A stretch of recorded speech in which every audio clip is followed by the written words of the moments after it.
Hi, I'm Bill Holcomb, and today we will be discovering the world of watercolor as we paint this easy autumn landscape for beginners.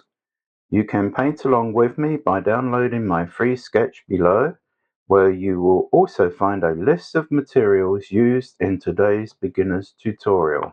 We start with a mop brush at the very top of the painting, and it's a very faint yellow wash. And we're painting around what will be the tree foliage, so we're doing negative painting in that respect. Then with our mop brush at the top, we're coming in with some Winsor Blue, wet in wet, gradually working our way down, once again avoiding the area that will be the foliage on the trees. And we're also avoiding the various bushes at the horizon level. And remember that you can mop up the edges with a dry brush when you're ready to do so later, having finished the wet and wet. So now we've gone into the darkest version of our blue with the red. Started with mop brush, then for accuracy at this stage, I've gone to number 12 brush, a round brush. Once again, avoiding those hedges at the horizon level. See, it's slightly lighter the further we come down towards the horizon, which is intentional. As we've done with a tissue or dry brush, and then we have used a hairdryer, and it, as always, dried much lighter. Then with our 12 brush, we've gone into the darkest blue mixture for the distant tree line. Start at the top of the tree line, work your way down. Do negative painting again around the trunks of the trees. They will be painted in later a brown colour, dark brown. Just come down with that to the tree line, still using your 12 brush. And it's got a nice point on this one, so you track brush, so that's good. And then whilst that's wet, we can drop in some even darker at the very top of that tree line and let it fuse in and work its way down. Remembering, of course, as always, that our paper is at an angle. We're on a board, but at the top of the board we have a block of wood that is raising the top section of the board. We are just going to take a quick break in the video to see who won the snow scene original from last week's video. Good luck, everyone. Let's spin the wheel. And the winner is Colin Remmer.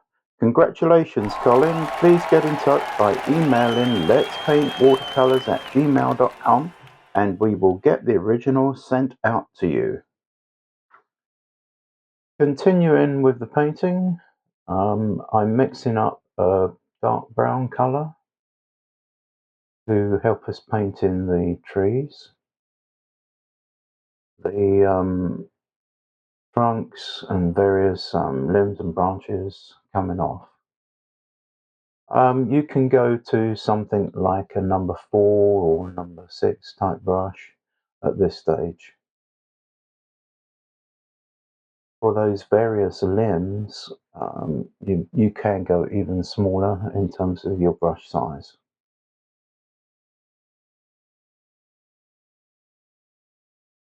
So as you paint those in, you're leaving gaps in between because we will be painting in the autumn foliage. As you can see just now demonstrated, occasionally you can dab your brush with some tissue to take off some excess water or excess pigment and retain more control. At the base of these trees is much darker clumps of bushes, which we're painting in now, and that provides a nice contrast. Then for the foliage, the autumn colours, we're using our First two mixtures, our yellow and our orange colour. Start with your light colour as always, coming up to the edge of the tree line where we did the negative painting, and just block that in. Then whilst that is still wet, we'll continue, lay in some of the orange colour, let it fuse together. This is a base painting and underpainting as a ground, because as we progress we will get darker with those hues. And some of it will be wet and wet, some of it will be wet on dry, and so forth. And we'll also be using the side brush scraping technique later for the foliage. So for those bushes towards the horizon level and beyond where the cows are, you can lay in your light colour first, come up to the top of the body of the cows, and for the grassy area, start with your light colour, your yellow,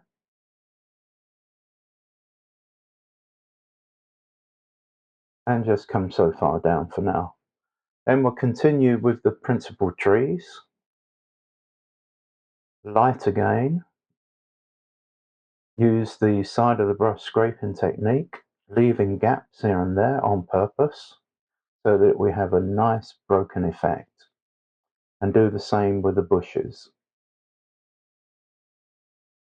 You can do this in various stages. You can switch around from the principal trees to the bushes, etc., to allow time for different washes to start drying and so forth,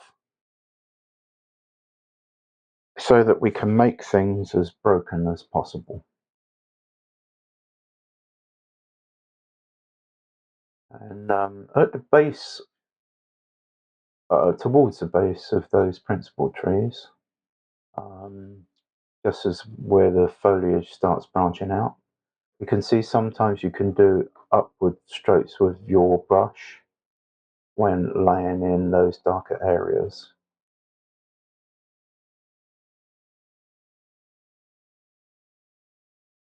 Very much making good use of the side of the brush to have a nice broken result, same as in the bushes.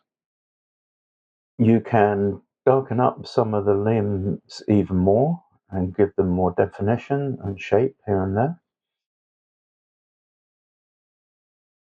throughout the tree and on the edges of the trees. It's always good to have a few of those limbs sticking out from beyond the foliage. Having completed that, we go into some more of the orange autumn colours and breaking it up as much as possible.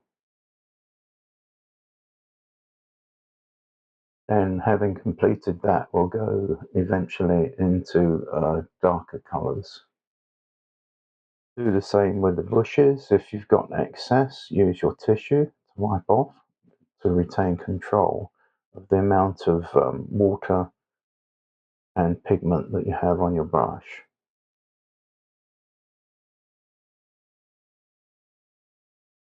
So now we've gone to much darker for foliage. As you can see, I'm dabbing the paper and I'm pulling upwards to give a broken effect, to create the feeling of the leaves there. And this is a good reason to use this strong, heavy Arches 300-pound rough paper, because it is very robust and it will allow you to do these techniques without the paper breaking up. So we're achieving a nice variety in the principal trees, and you can see we've laid down in the bushes some various definitions of various limbs and twigs and so forth all coming out.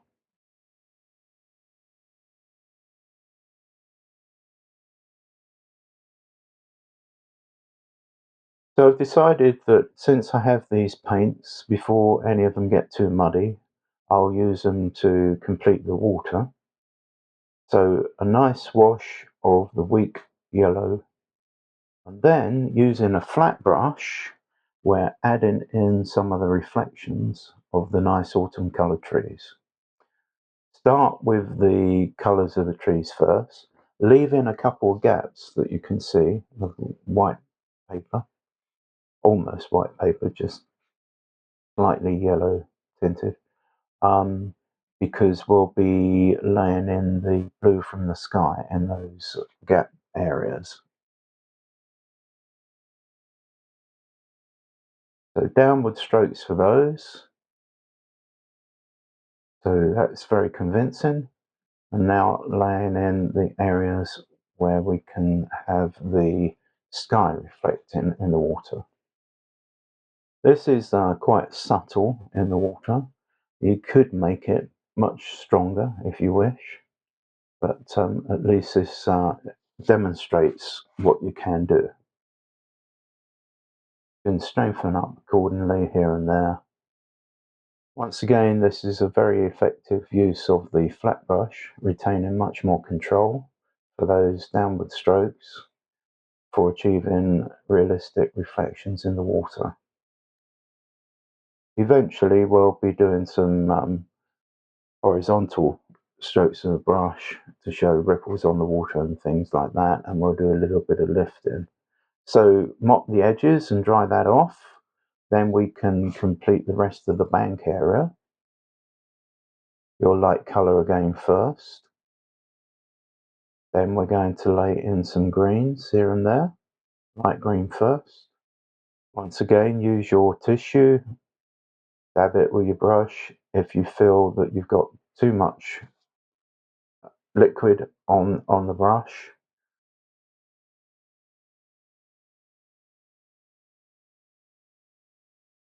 Then on the edges of the banks where it reaches the water, you'll darken that using the flat brush again. And we can show the variation in the landscape coming up from the water's edge. And once that's dried off, we'll go to the darker screens and lay in various grass areas. As you can see, quite a bit of the painting, the bottom section of the painting has been done with a flat brush.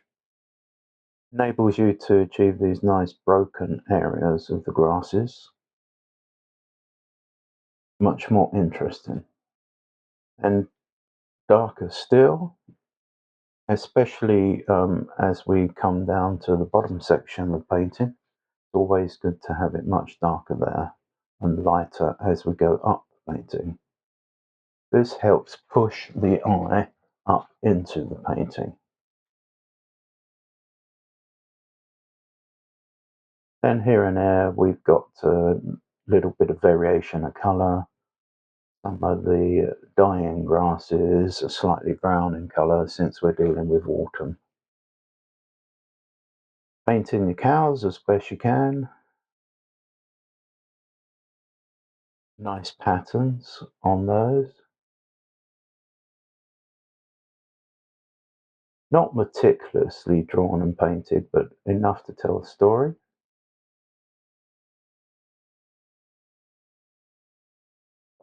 Then at the base of where the cows are, drop in some darker greens. So you anchor them to the ground effectively and show a little bit of shadow. Strengthen up here and there along the edge where the bank meets the water, if necessary, to show a better contrast. Then we've got our flat brush, made sure it's clear of pigment, just water, clear water. Got our tissue ready and we've laid down a line of water. Don't have to press too hard.